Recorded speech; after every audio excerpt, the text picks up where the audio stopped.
Police तक पहुंच गया तो पुलिस उसकी छानबीन करेगी, जांच करेगी और जांच में तथ्य आएंगे उसके आधार पर आगे की कार्रवाई करेगी। लेकिन परिवार ने स्कूल प्रशासन पर कई आरोप लगाए कि आज तक स्कूल ने बच्चे से ये तक नहीं पूछा कि उसकी क्या स्थिति है। पूछना चाहिए, निजी विद्यालयों को इस प्रकार का व्यवहार नहीं करना चाहिए। यदि बच्चे के साथ कोई दुर्घटना घटना कोई बात होती है तो उसकी जानकारी लेना चाहिए, पूछताछ करना चाहिए, मिलना चाहिए। सर, केंद्र सरकार ने श्रमिकों को लेकर नए नियम लागू किए हैं, क्या कहना चाहिए?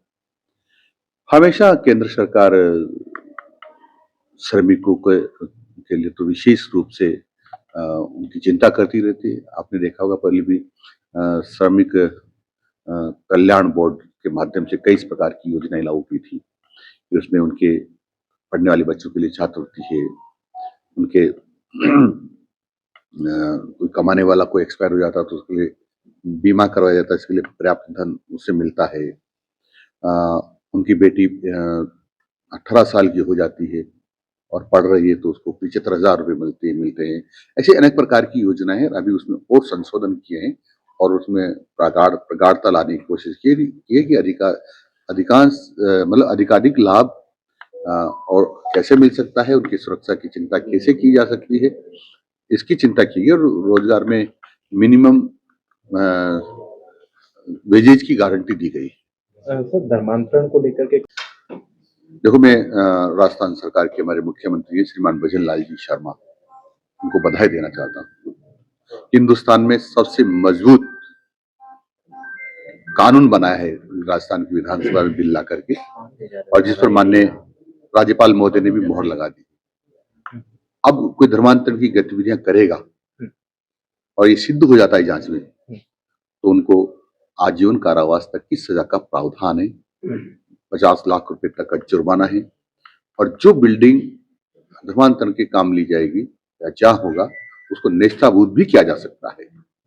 अब वो दिन लग गए कांग्रेस की, जो कांग्रेस के लोग धर्मांतरण कराने वालों के साथ होते थे, यानी हिंदू समाज कैसे कमजोर हो और आपस में एक दूसरे समाज कैसे लड़े और हमारी माँ बहनों बेटियों को बला फुसला कर लव जिहाद के नाम पर कैसे ले जाया जाए, ये कांग्रेस हमेशा करती रहती थी और उनका पक्ष आज भी करती है और पहले भी करती थी। अब उनको दिक्कत हो गई है, इसलिए कांग्रेस अंदर ही अंदर इस बिल का विरोध भी कर रही है, जो ठीक नहीं है। यदि उनको विरोध करना था तो राजस्थान की विधानसभा का प्लेटफॉर्म उनके लिए था। डोटासरा जी विधानसभा में जाते, वो अपनी बात को कहते और यदि उनकी बात को नहीं सुना जाता तो मत विभाजन की बात करते, यदि उसमें जीतते तो बिल रद्द हो जाता, पर उन्होंने ऐसा तो किया नहीं और बाहर आके चिल्लपों कर रहे। पर राजस्थान की जनता सब जानती है, अब धर्मांतरण कराने वालों को कालकोठरी में डाला जाएगा। लगाई गई है, बीएलओ है कई, लेकिन जिस तरीके से ये सामने आ रहे हैं, ये पहली बार नहीं हुआ है भाई। हमेशा मतदाता सूचियों का निरीक्षण करने के लिए हमेशा लगाए जाते हैं, पर ये गहन पुनरीक्षण हो रहा है, अंतर तो इतना ही है। लेकिन सभी कर्मचारी तनाव का आरोप, मैं सब अधिकारी और कर्मचारियों से जो एसआईआर में लगे उनसे आग्रह कर रहा हूँ, निवेदन कर रहा हूँ कि इसमें किसी प्रकार का तनाव नहीं लेना चाहिए, मन से काम करना चाहिए। कोई लंबे समय साल 2 साल का काम नहीं है, ये मुश्किल से 1 सवा महीने का काम है। इसको मन लगाकर अपना ही काम है, कोई बाहर वाले लोगों का काम नहीं है और वो भी अपना जो मतदान केंद्र दिया है, मतदान केंद्र पर कितने वोट होते हैं? मैक्सिमम 1500, इतने ही तो वोट होते हैं। उनसे जाकर के संपर्क करना है। ये ठीक है कि 4 घंटे के लिए जगह 8 घंटे लग सकते हैं, ये ठीक है कि 1 घंटा कम सोएंगे, इतना जरूर हो सकता है, पर ऐसा कोई पहाड़ टूट जाएगा ऐसा कुछ नहीं है। मेरे अधिकारियों से भी निवेदन है कि हमारे जो एसआईआर में लोग लगे हैं गहन पुनरीक्षण मतदाता सूची में, उसमें उनसे मित्रवत काम ले, उनमें इतना भय पैदा नहीं करे कि वो डर जाए, क्योंकि सब अपने ही लोग हैं, अपने परिवार के लोग हैं, तो बाहर के तो है नहीं। सर, प्राइवेट स्कूल को लेकर के कई बार लगा सर, एसआईआर को लेकर राजस्थान में कांग्रेस लगातार विवाद खड़े कर रही है, क्या कहेंगे?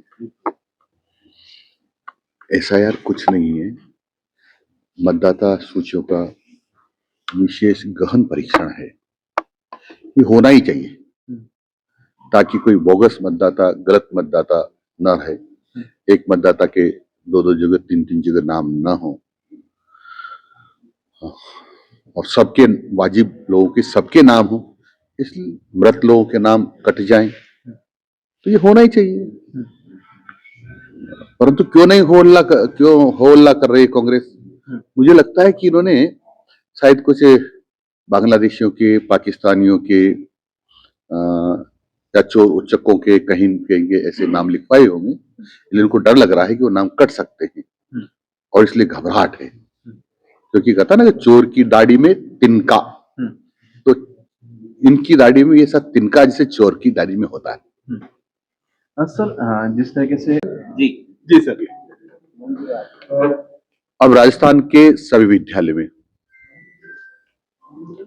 एक दिन ऐसा होगा जिस दिन बिना यूनिफॉर्म के बच्चे आ सकेंगे। यानी बिना यूनिफॉर्म के दिन होगा, उसमें क्या होगा, परंपरागत वेशभूषा में, और जहां तक संभव होगा वहां का लोकल बना हुआ जो कपड़ा होगा उसी के पहने हुए कपड़ों में बच्चे और टीचर्स आएंगे। ऐसा हमने निर्देश और आदेश जारी कर दिया है।